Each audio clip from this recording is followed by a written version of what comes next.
Sindh university campus दादो के pro vice chancellor और पाकिस्तान आर्ट्स कौंसिल दादो के मेंबर प्रोफेसर अजहर अली शाह ने सूबाई गिरोह वजीर के दफ्तरी अमले पर रिश्वत तलब करने के संगीन इल्जामात आयद करते हुए गिरोह वजीर सिंध और वजीर आला सिंध से फौरी नोटिस और इंक्वायरी का मुतालबा किया है।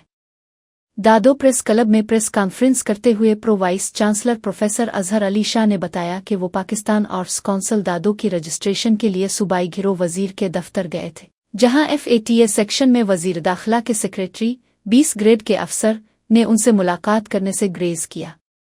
बाद अज़ां उनकी मुलाकात सेक्शन ऑफिसर प्रदीप कुमार से हुई, जिसने इंकिशाफ किया कि रिसोंग और इशू सेक्शन के मांथर सोलंगी ने आर्ट्स कौंसिल की फाइल के इजरा के लिए 10,000 रुपये और मुकम्मल मंजूरी के लिए 80,000 रुपये रिश्वत का मुतालबा किया।